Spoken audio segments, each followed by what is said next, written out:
Hello again, my friends, and welcome back to session 4. Called this session the horizontal path. Because to see through the mists of your conditioning into a stable place of awareness and happiness, freedom from pain, freedom from the limitation of injury and victimization, nothing more is needed. And then simple practice with awareness. Just showing up day in, day out, eventually. It shows results.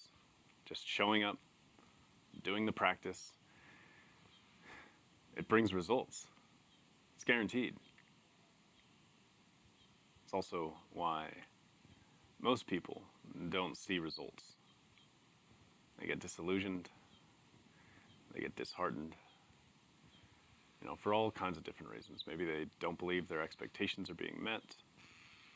Maybe they wanted a quick pill fix, and then they start realizing, hey, that diligence is required. I gotta actually start doing stuff, and it's not happening as fast as I want. Or maybe they realize that, quite frankly, they don't want to realize freedom from their pain. They would rather choose to suffer, and because that's comfortable, and they don't want to go outside their comfort zones.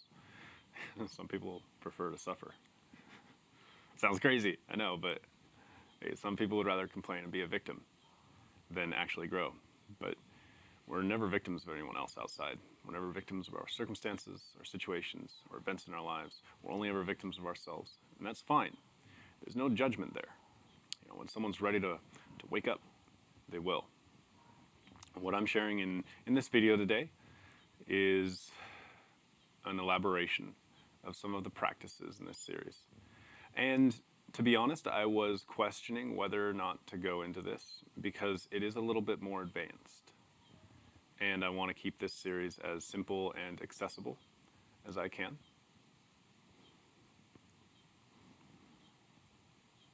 But the nature of this topic is such that once it is understood, even if only intellectually, even if you only get it at the level of imagination and concept and abstraction, even if you only intellectually understand this, even if you've only just been exposed to the idea of it in passing once, it will still accelerate you past potentially years of confused suffering, projection, and struggling through your own hindrances and self-created obstacles, and quite frankly, a lot of quote-unquote mistakes.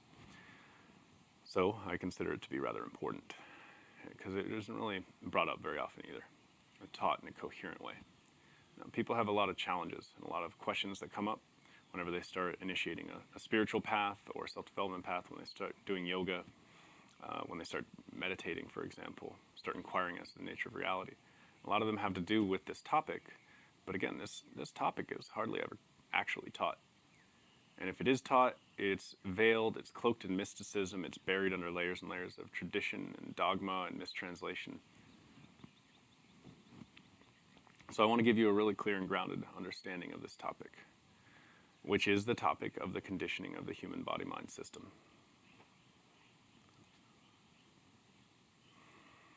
As you experience life, your emotional reactions to the circumstances and situations and events and all these appearances that arise and pass away in the space of your perception of them, all these situations that you interact with, your experiences are stored in your body and in your mind. In your mind, you call them memories. These are referenced as past experiences, and you project that into the future to say, and these are your plans and your dreams. Now, if these were negative in some way, if you, for example, were bullied or assaulted when you were a child, and there's still some shame there, there's still some emotional charge, and that emotional charge is predominantly negative, then you could call this trauma. That's what we generally do in the West. It's also called, you can call it distortion and karmic, whatever. Now, the mind doesn't really exist independent from the body. This is a key point. The hormones and chemicals that you experience as pleasure, as happiness, as pain and sadness, these are all part of a supremely complicated system of interrelationships that, for the overwhelmingly vast majority of humanity, are completely unconsciously directed. So let's say someone makes a face at you, reminds you of your mom yelling at you when you were a child. And then they have this certain tone of voice, and maybe you're smelling something that reminds you of when you were a kid. You start getting triggered, you start arguing with that person, This is an unconscious bias that's informing your habits. Or maybe your partner starts telling you that they're excited about a new vision or dream they've had. It's not always like, a negative stimuli that triggers these sorts of stored memories and our conditioning. The thing is, we don't really understand why. My partner is excited, but I'm not supportive or excited about it. In fact, I'm trying to subvert it somehow. I don't really know why. These get turned into arguments, trying to be right. All this, all this being triggered thing. What does all this have to do with chronic pain? It's a pretty good question. It has to do with the interrelationships of the body-mind. The thing is, the body-mind system doesn't really delineate between imagination and reality. So your mind and your body don't make a difference between imagined trauma and real trauma. Your mind doesn't differentiate between big threats and small threats. It's all the same. It's why the same mechanisms that are used to recondition your body work with the mind. You're just operating them at a subtler level. Your consciousness is working on all these different levels simultaneously. At the level of the body, at the level of the mind, at the level of that which is witnessing these and beyond. It's just that this is usually an unconscious process. Now, you could be, let's say, daydreaming in traffic, for example. Daydreaming in traffic, you're sitting, you got your hands on the wheel. You're not really paying attention to your physical reality. You got your music and stuff, but your mind's just elsewhere. But you still somehow end up back home. It's not that you really went anywhere, inside your head. You were in the car. It's just that more of your consciousness was invested in a certain layer of reality, as opposed to anchored in physical perception. So with this in mind, when you work with reconditioning your body, you're also reconditioning your mind. It's the same mechanism. It's all one part of the same interconnected whole. It's also why this is important to be able to address negative emotional memories, and why the body is a powerful vehicle for doing so, because they are stored in the body. Fear generally is stored here in the gut, for example. This is where people feel this tension, cleansing in their fear. Now, in the practice of yoga, these stored traumas exist as tension that is released through the asanas. They call these blockages in some way. They reference the chakra system, and they're like, oh, you got an energetic blockage in this chakra. As this process continues, as it deepens, as you, for example, explore the nature of an injury, reprogram your nervous system to interact with the physical limitations associated with that particular injury, you're doing the same thing. You're doing the exact same thing, my friend, with the physically based food body. When you're doing it inside your mind, you're operating the same sort of muscle. You're doing it with the physically based food body as well as your emotional body.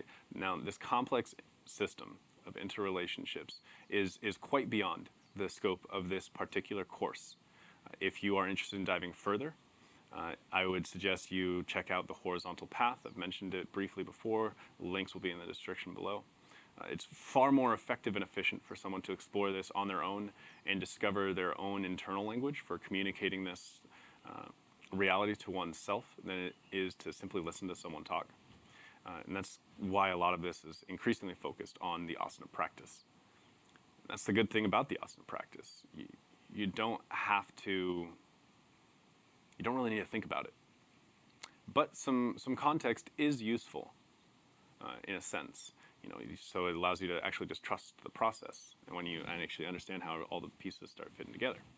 Now, again, if you're interested in diving deeper into the mechanics of this whole reconditioning process, if you want to further explore the relationship of the body-mind complex between conditioning and your behavior, if you want to really know how to consciously let go of limiting beliefs, what's kind of going on, how those are formed, if you want to adopt more aligned, ever clearer and more life-affirming points of view, and allow your life to reflect this change. If you want to realize the effects that this clearing up of beliefs has on your body-mind, I strongly recommend checking out conditioning, training the mind for clarity, joy, and effortless flow. Again, that too will be linked in the description below. This provides more context on the nature of our psycho-emotional experience, some points of view and perspectives that are closely aligned to this and on a theoretical basis, and how it relates to the ways in which we unconsciously interact with the world. Again, I'll put a link in the description below. Conditioning is part of a far larger series called The Horizontal Path. Two other books that are being released for this. It's called Catalyst and Empowerment. These are also going to be released shortly, as of the filming of this video. These are all very brief reads. So the main source book is The Horizontal Path.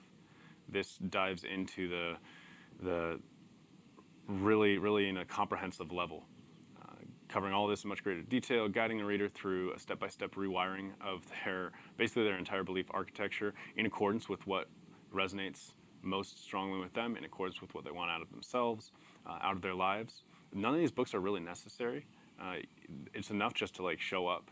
But if you're really curious and diving deeper and learning more, of course, these are going to be made available for you. Now, using the asana practice, meditations and is a central theme. I want to be able to take all these veiled yogic practices, demystify them in a no-nonsense, bullet point-esque sort of approach that is just understandable and relatable. Now, all that being said, for now, simply understand that one, the body and the mind both store experience, and that two, the mind does not differentiate between imagined and real, big and small, and by engaging with stored trauma, whether psycho-emotional or physical, you, in essence, revisit that trauma in order to offer it release, so to speak. You allow it to be revealed and then offer it release.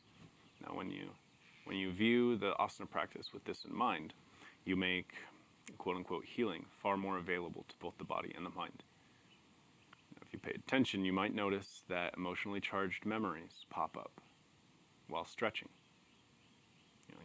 You're stretching certain parts of your body, you got some sort of memories, train of thoughts going, and there's a lot of emotional charge there. You might notice that certain parts of your body, when getting stretched out and moving, are associated with different emotional frequencies, different psycho-emotional events. For example, fear, like I mentioned before, tends to be felt in the gut. Everyone's experience is different, but just keep this in mind. Don't worry too much about it. Don't try to enforce anything. Don't try and sense into it too deeply. The goal is to make movement, whether physical or mental, effortless, entirely effortless. Now, the thing is, you don't attain effortlessness. You don't force ease. You allow it to be. You simply let the steadiness and the ease of the moment reveal itself quite naturally through relaxation. You don't yell at yourself to relax. You allow yourself to relax. Now, this can be a little tricky at times, especially when we get frustrated and angry. The vision narrows. We have to force something. We have to do something. We've got to fix something. But really, it's actually, that's when you get most confused. It's actually just something to let pass. The asana practice will help with that. So today, during the asana sequence, we're going to be combining the movements. I want you to start refining your space. So finding an open location with clean airflow. No bugs, no dust, so not like a dusty shack somewhere. And then set aside the next 10 minutes or so to really let this lesson settle in. Because after all, working on one's belief systems and starting to unpack the buried contents of the unconscious can be a little unsettling at times. The asana practice helps both ground the individual as well as gently release the gathered traumas that are now finding expression in the world. And this release of emotional tension is generally reflected in the body, how we move, how we hold ourselves, and our points of view as well.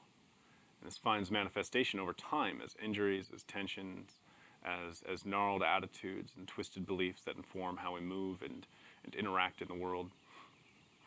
And these layers and layers of conditioning have a very real impact on the body and the mind. Now, through the asana practice, or really any such program of physical development, conditioned behaviors are productively engaged with. Now, when done at the pace of the breath, in sequence with the breath, with the in-breath and the out-breath, with 5 to 10 breaths inside each pose, you will most likely notice, let's say, impatience or some inner tension coming if you want to move on to the next pose, get this thing over with, however your experience is. Now, this is a great opportunity whenever you notice this to start actively engaging with some very uncomfortable sensations, this impatience, let's say. And this engagement with the uncomfortable sensations is the reconditioning part of your body mind. If you cannot sit down for 5 minutes with yourself, you probably need an hour of it. So too each asana. There's a very real tendency to try to push the body mind beyond its boundaries, to try and force your way through a certain experience. In the physical realm, if you will, then ostentatious posts on social media showing attractive bodies and all these outrageous poses, it gains a lot of attention. And we are, after all, captivated by the outlandish, by that which is beyond the borders. But do not take the belief seriously that you must hyperextend your elbows to reach a pose. So often we bring ourselves beyond our boundaries, trying to fit the body into a pose instead of the pose to the body, as if that is the only place where we can grow. So if you are struggling with the pose, you are not in it. Where's the comfort? Where's the steadiness? Where's the ease in the asana? How can you trust yourself to know that tomorrow you'll be doing it just 1% better? Where are you? So if you don't even know where you are, why push beyond? From an inner place of centered stillness and steadiness, your body will show you the way to go. Simply give it a chance to do so.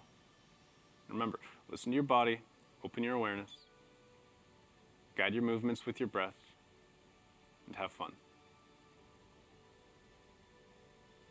This sequence is going to be brief. I encourage you and invite you to take your time with it.